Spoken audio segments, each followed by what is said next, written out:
Halo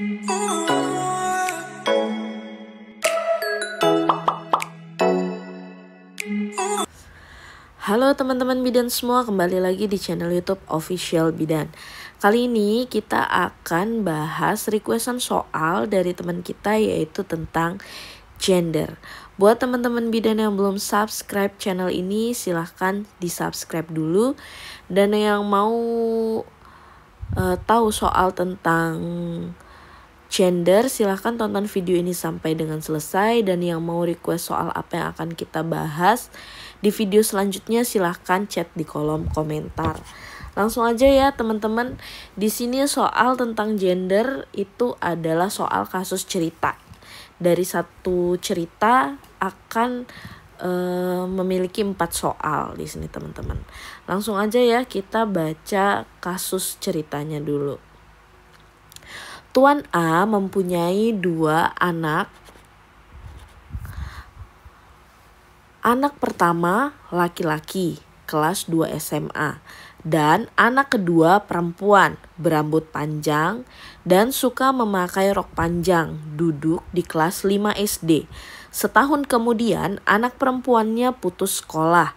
Tuan A beranggapan bahwa pendidikan bagi perempuan tidak penting karena anak perempuan hanya bertugas sebagai ibu rumah tangga.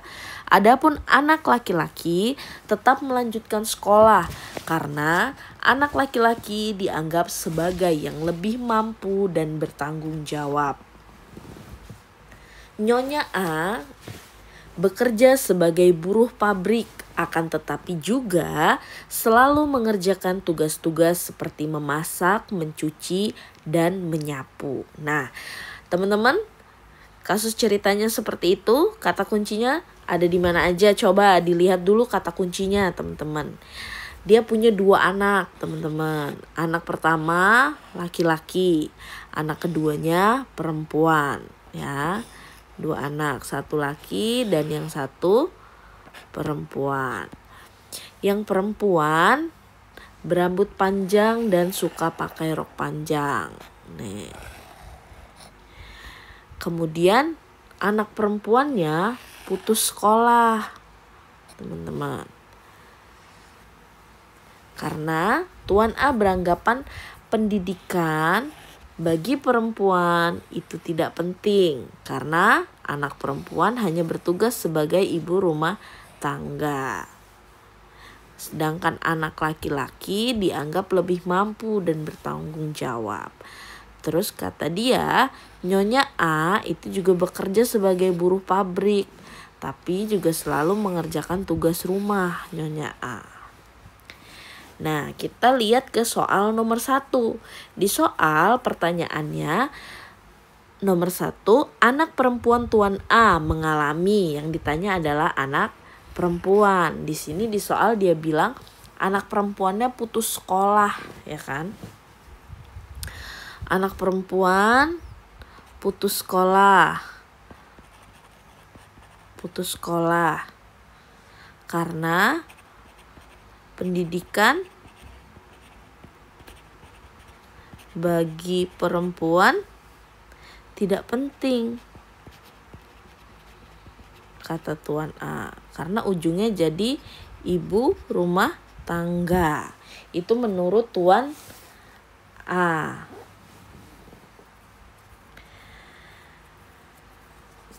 Di sini opsinya A. KDRT, B. Kesetaraan gender, C. Diskriminasi gender, D. Kekerasan perempuan, E. Pembentukan karakter feminim.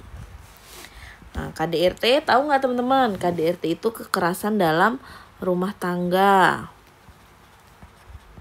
Dalam rumah tangga ya teman-teman. Kalau kesetaraan gender itu hak antara laki-laki dan perempuan itu sama ya teman-teman haknya. Kalau diskriminasi gender itu adalah perlakuan tidak adil. Perlakuan tidak adil antara laki-laki dan perempuan. Kalau kekerasan perempuan itu adalah tindakan kekerasan. Tindakannya itu bisa berupa tindakan kekerasan pada fisik, seksual, emosional, ataupun ekonomi. Jadi kekerasan tuh bisa kekerasan fisik, seksual, emosional, dan ekonomi. Kalau kekerasan fisik itu kayak pukul, aniaya. Kalau seksual itu seperti pemerkosaan atau pelecehan seksual. Kalau emosional atau psikologis itu penghinaan atau ancaman. Kalau kekerasan ekonomi itu pengendalian uang dan penelantaran biasanya gitu. Nah, kalau untuk pembentukan karakter feminim itu adalah feminisme itu gerakan sosial ya. Gerakan sosial politik untuk mencapai kesetaraan gender.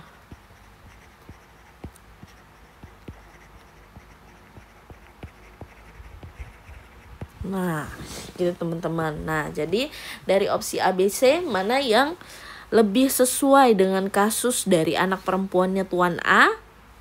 Jawabannya adalah yang C ya teman-teman, diskriminasi gender. Karena Tuan A memperlakukan anak laki-lakinya boleh lanjut sekolah sedangkan anak perempuan putus sekolah. Berarti tidak adil antara anak laki-laki dengan anak perempuan.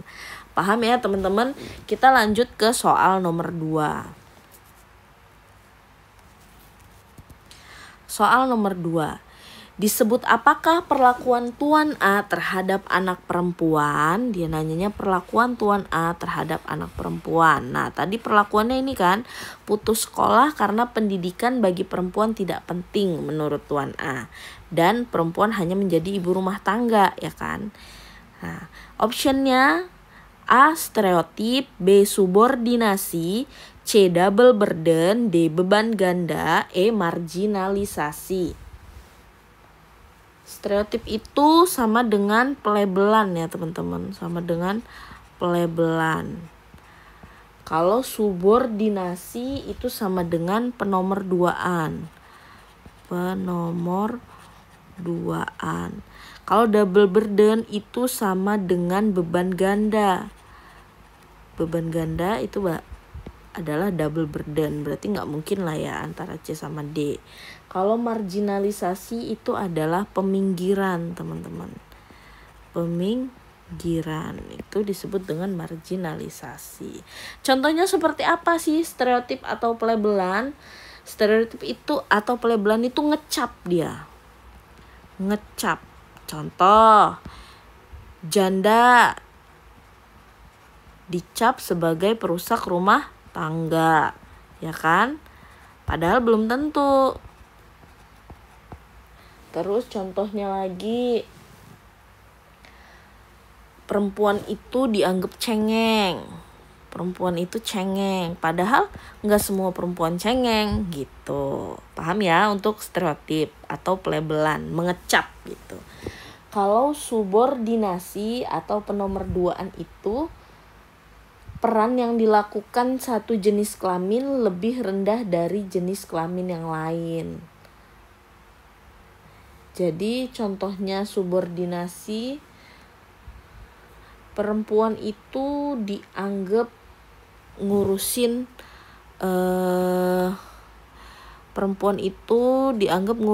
domestik atau dapur ya.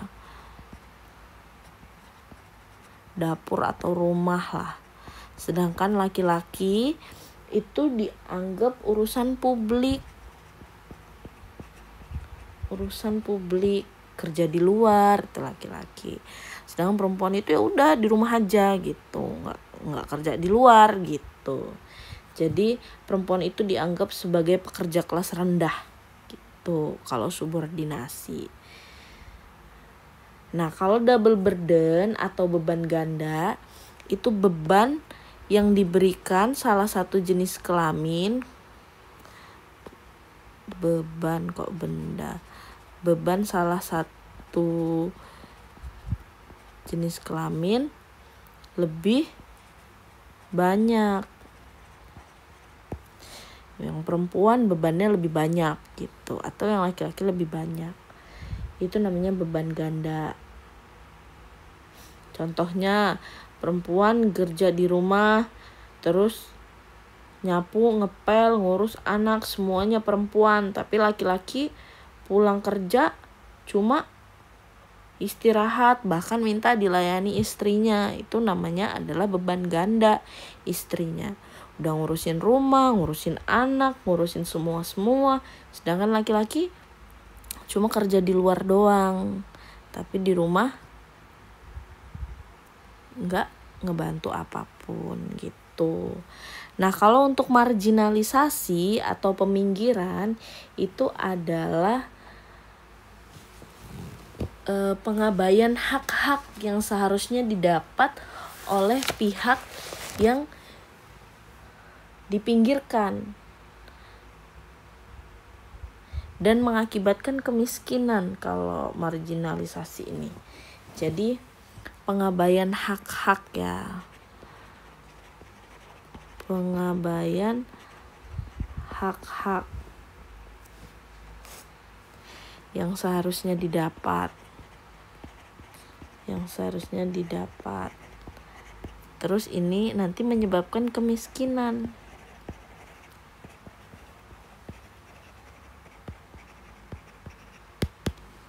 Nah, inilah marginalisasi. Contohnya itu kayak anak perempuan gak usah sekolah, ya kan? Gak usah sekolah tinggi-tinggi, nanti akhirnya juga jadi ibu rumah tangga gitu. Akhirnya jadi ibu rumah tangga. Ini adalah marginalisasi. Jadi pengabaian hak-hak, harusnya perempuan juga boleh dong menempuh pendidikan gitu. Haknya anak perempuan juga haknya berpendidikan yang tinggi sama dengan haknya anak laki-laki. Nah, tapi karena marginalisasi atau peminggiran, dia mengabaikan hak-hak anak perempuan ini. Nganggepnya, udahlah perempuan mah gak usah sekolah tinggi-tinggi, ujungnya juga di dapur cuma jadi ibu rumah tangga. Nah, itu jadi sama dengan kasus anak perempuan Tuan A ya, diputus sekolahnya karena pendidikan bagi perempuan sama Tuan A dianggap tidak penting karena perempuan akan jadi ibu rumah tangga. Berarti jawaban dari nomor 2 itu adalah yang E ya teman-teman, marginalisasi atau peminggiran. Nah, kita lanjut ke soal nomor 3 ya teman-teman. Nah, di soal nomor 3 pertanyaan adalah, apakah peran Anda sebagai bidan dalam upaya terhadap kasus di atas? A. Pendidikan kesehatan gender. B. Memberikan pelayanan yang peka gender. C. Sosialisasi kesetaraan dan keadilan gender. D. Pendidikan kesehatan, penanganan bentuk diskriminasi gender. E. Menyarankan Tuan A menyekolahkan anak perempuannya. Apa nih teman-teman? Ditanyanya peran bidannya nih. Peran kita sebagai bidan apa nih dari kasus anak perempuannya Tuan A? Pendidikan kesehatan gender. Ini terlalu umum ya teman-teman. Yang lebih spesifik, memberikan pelayanan yang peka gender. Pelayanan peka gender? Enggak ya teman-teman. Kemudian yang C, sosialisasi kesetaraan dan keadilan gender. Nah, ini bisa kita melakukan sosialisasi kesetaraan dan keadilan gender, kesetaraan gender dan keadilan untuk gender. Kalau yang D, pendidikan kesehatan, penanganan bentuk diskriminasi gender. Penanganannya nanti dulu. Sebelum penanganan kita harus pastinya preventif dulu. Pencegahan dengan sosialisasi, menyarankan Tuan A menyekolahkan anak perempuannya. Ini udah terakhir banget. Jadi jawaban yang paling tepat adalah yang C ya teman-teman, sosialisasi dulu. Yang paling utama kita lakukan itu. Jadi kita sosialisasi mengenai kesetaraan dan keadilan gender. Lanjut ya teman-teman ke soal nomor 4. Di soal nomor 4 ditanyakan disebut apakah peran yang dikerjakan oleh Nyonya A. Tadi di soal Nyonya A di kasus ceritanya nih di sini nih.